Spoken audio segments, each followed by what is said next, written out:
நாம் அனைவரும் அழகை காட்டி ஜெபம் செய்வோம். என் கண்களையும் என் மீட்புமாகிய கர்த்தாவே, என் வாய் வார்த்தைகளும் என் இதயத்தின் ஞானமும் உன் சமூகத்தில் பெரிதாயிருப்பதாக. ஆமென். உலக ஓய்வு நாள் தள்ளியில் தேவாதி தேவனை திருச்சுவையாக நாம் தொழுது ஆராதிக்க தேவன் தந்தை கிருபைக்காக தேவனுக்கு மகிமை செலுத்தி மாட்டிக்கிறேன். இந்த ஓய்வு நாள் பள்ளியில் செய்தி கொடுப்பதற்கு வாய்ப்பு தந்த சபை போதகர் ஐயா அவர்களுக்கும் சபை மக்கள் யாருக்கும் நன்றியை தெரிவித்துக் கொள்கிறேன். இன்று சிந்தனைக்காக கொடுக்கப்படும் தலைப்பு விண்ணரசின் மாதிரியாகும் சிறுவர்கள். விண்ணரசின் மாதிரியாகும் சிறுவர்கள். அந்த காலத்தில் சிறிய குடிசையில் வாழ்ந்து வந்த ஏழை மக்களின் பிள்ளைகள் கல்வியறிவு இல்லாமல், தேவனை பற்றி அறிவில்லாமல், நல்நடத்தை இல்லாமல் வாழ்ந்து வந்தார்கள். இதை கண்ட கிரேட் பிரிட்டனில் சேர்ந்த ராபர்ட் ரைட் என்பவருடைய படத்தில் ஒரு வாரம் எழுந்தது. அதனால் ஏழை பிள்ளைகளை நல்வழியில் நடத்தவும், தேவனை பற்றி அறிவில் வளர்க்கவும் விரும்பினார். ஒரு நாளில் அவர்களை ஒரே இடத்தில் ஒன்றாய் சேர்த்து வேதாசங்களை படிக்க, எழுத, பாடல்களை கற்றுக் கொடுத்து இயேசு கிறிஸ்துவின் வழியில் நடத்தினார். ஒரு நாள் பள்ளியின் மூலமாய் லட்சக்கணக்கான பிள்ளைகள் கல்வியறிவு பெற்றதோடு இயேசுவின் அன்பையும் ஆற்றலையும் அறிந்து கொண்டனர். இன்று உலக அளவில் இந்த ஒரு நாள் பள்ளி உலகின் மூலமாக சிறுவர்கள் அதிகமாக சந்திக்கப்பட்டு வருகிறார்கள். ஒரு நாள் பள்ளியின் முக்கிய நோக்கம் சிறுவர்களை கிறிஸ்துவுக்கு நேராக வழிநடத்துதல். சிறுவர்களை கிறிஸ்துவுக்கு நேராக வழிநடத்துதல். Aim of the Sunday School: lead the children to Christ. நம் குழந்தைகளுக்கு சிறுவயதிலிருந்தே வேத வசனங்களை, வேத சத்தியங்களை கற்றுக் கொடுத்து சிறந்தவர்களாக உருவாக்க வேண்டும். அவர்களை கிறிஸ்துவுக்கு நேராக வழிநடத்த வேண்டும். ஒரு நாள் பள்ளியில் கடவுளின் அன்பையும் ஆற்றலையும் பாடல்களையும் கேட்கும் போது கிறிஸ்துவை பற்றி அறிந்து கொள்ள முடியாது.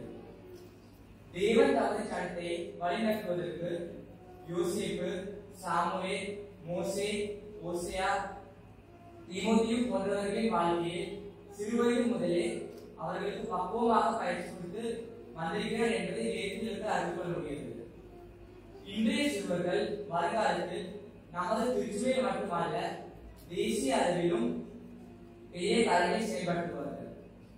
அவர்கள் இயேசு கிறிஸ்துவின் அன்பை வேத வசனங்கள் மூலமாக அறிந்து கொள்கிறார்கள். அங்கீகரிக்கும் ஆண்டவர்.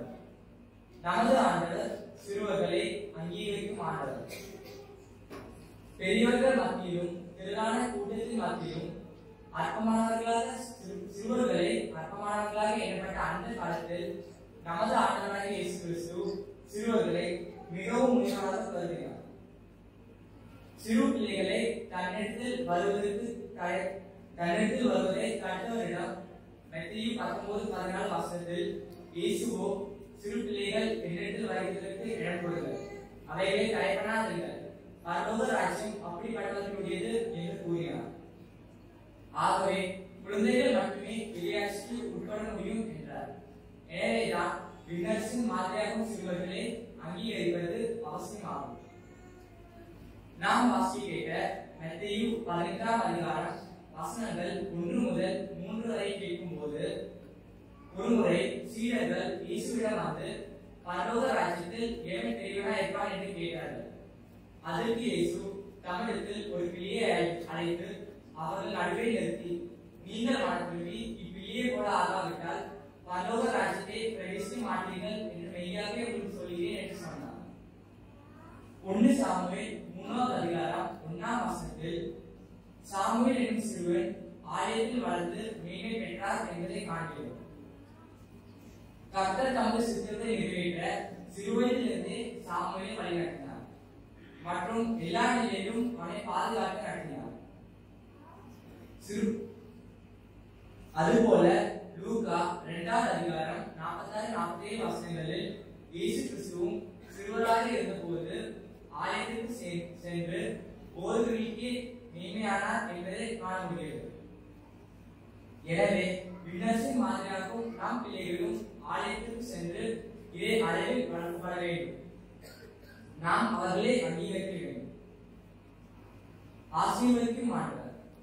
நாம் ஆண்டவர் சிறுவர்களை ஆசீர்வதிக்கும் ஆண்டவர்.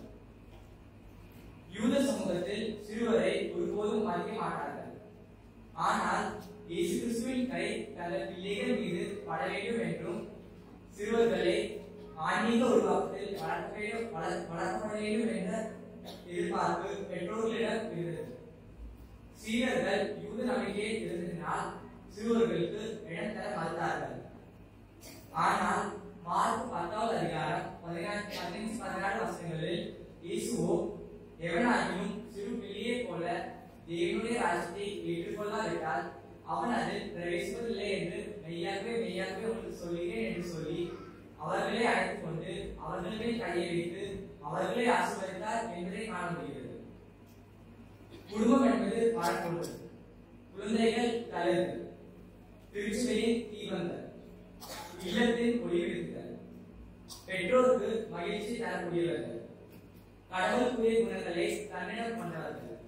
எனவேதான் குழந்தையும் தெய்வமும் மனத்தால் ஒன்று, மன்னிக்கும் குணத்தால் ஒன்று என்று முன்னோர்கள் கூறுவார்கள். இக்குழந்தைகள் கிறிஸ்துவ உலகத்தில் ஆண்டவர் அளிக்கும் ஆசீர்வாதத்தால் வளர்ப்படைய வேண்டியவர்கள்.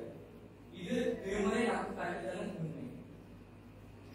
பெற்றோரின் பொறுப்பு. சிறுவர்கள் விண்ணரசுக்கு மிக நெருக்கமானவர்கள். ஆண்டவரை நெருங்கி ஜீவிப்பது பெரியவர்களை விட சிறியவர்களுக்கு எளிதாக இருக்கிறது. சாமுவேல் சிறுவயதிலிருந்தே கர்த்தருக்கு கீழ்ப்படிந்து நடக்க ஆரம்பித்தார். சாமுவேலுக்கு ஆசாரியனாகிய ஏலி வழிகாட்டினார். சிறுவர்கள் கர்த்தருடைய வழியை நடப்பதற்கு பெற்றோர்களின் வழிகாட்டுதல் மிக மிக அவசியமாக இருக்கிறது.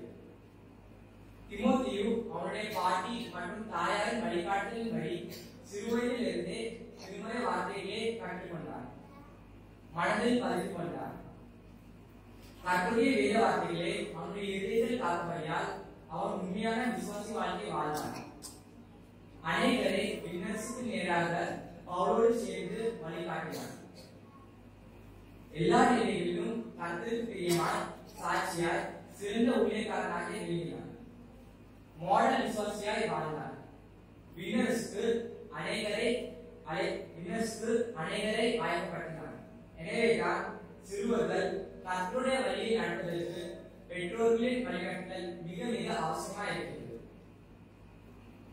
ஞாயிறு ஒரு நாள் பள்ளி கடவுளின் கிருபையை ஏற்றுக்கொள்ள உதவுகிறது. உண்மையில் கிறிஸ்துவர்களாகிய நம்மில் சிலரை விட கிறிஸ்துவர்கள் அல்லாத பலருக்கு தான் பைபிளை பற்றி அறிவு தெரியும். எனவே பைபிளை பற்றி அறிவு அவர்களை கிறிஸ்துவர்களாக உருவாக்குவது. வேத வசனங்களை கற்றுக்கொள்வதன் மூலமாகவும் அதன்படி நடத்தினாலும் கடவுள் நமக்கு பாராட்டும் கிருபையையும் இயேசுவின் அன்பையும் அறிந்து கொள்ள முடிகிறது. ஓய்நாள் பள்ளி கிறிஸ்துவ விசுவாசத்தில் வளர நமக்கு கற்றுக் கொடுக்கிறது. ஓய்நாள் பள்ளியில் கற்றுத்தரும் வேத வசனங்களை, பாடல்களை, கதைகள் மூலமாய் நம் கர்த்தராகிய இயேசு கிறிஸ்துவை விசுவாசிக்கவும், நேசிக்கவும், நம்பி ஜீவிக்கவும் வழிகாட்டுகிறது. கடவுள் நம் மீது வைத்திருக்கும் நோக்கங்களை கற்றுக்கொண்டு கர்த்தருக்கு பிரியமாக வாழ, சாட்சியாக, மகிமையாக, விண்ணரசுக்கு நேராக வாழ ஓய்நாள் பள்ளி நமக்கு கற்றுக் கொடுக்கிறது. ஓய்நாள் பள்ளி இயேசு கிறிஸ்துவை முன்மாதிரியாக பின்பற்றி வாழ நமக்கு கற்றுக் கொடுக்கிறது. கிறிஸ்துவ வாழ்க்கை வாழ்வது தானாக வராது. இது வேத வசனங்களை படிப்பதன் மூலமாகவும் ஜெபம் பண்ணுவதாலும் ஒன்றாய் சேர்ந்து கற்றுக்கொள்வதனாலும் வருகிறது. இயேசு கிறிஸ்துவின் முன்மாதிரியை மக்கள் கற்றுக்கொள்ளும் போது அவர்கள் கிறிஸ்துவ முன்மாதிரியை வீட்டிலோ, வேலையிலோ, விளையாட்டிலோ அல்லது எங்கே இருந்தாலும் தங்கள் செயல்களின் மூலமாக கடவுளின் அன்பை வெளிப்படுத்துகிறார்கள். இந்த ஓய்நாள் பள்ளியில் கற்றுக்கொள்வது மட்டுமல்ல, இயேசு கிறிஸ்துவின் அன்பையும் கர்த்தருடைய வசனங்களையும் அவைகள் கற்றுத்தரும் போதனைகளையும் கடைபிடித்து அதன்படி நடந்து மற்ற சிறுவர்களையும் அதில் பங்கு பெற ஊக்குவிக்க வேண்டும். உலக ஓய்நாள் பள்ளி சிறப்பு நாளில் நம்முடைய திருச்சியில் எல்லா பிள்ளைகளும் விண்ணரசின் மாதிரியாகும் சிறுவர்களே என்ற நினைவோடு அவர்களுக்காக செல்கின்றனர். நமது சபை வளர்ச்சிக்கு ஓய்நாள் பள்ளி மிக மிக அவசியமாக இருக்கிறது என்ற பொறுப்பாக நான் ஆலோசனையை வழங்கி வழங்கி நடத்தி வரும் சபை பொதுகள் ஐயா குடும்பத்திற்கும் ஆர்வத்துடன் ஒருநாள் பள்ளியில் ஆர்வத்துடன் கற்றுத்தரும் ஆசிரியர்களுக்கும் பலவிதங்களில் உதவி செய்யும் சபை மக்கள் யாவருக்கும் வாழ்த்துக்கள் சொல்லி விடைபெறுகிறேன். கர்த்தர் தாமே இந்த வார்த்தையை ஆசீர்வதிப்பாராக.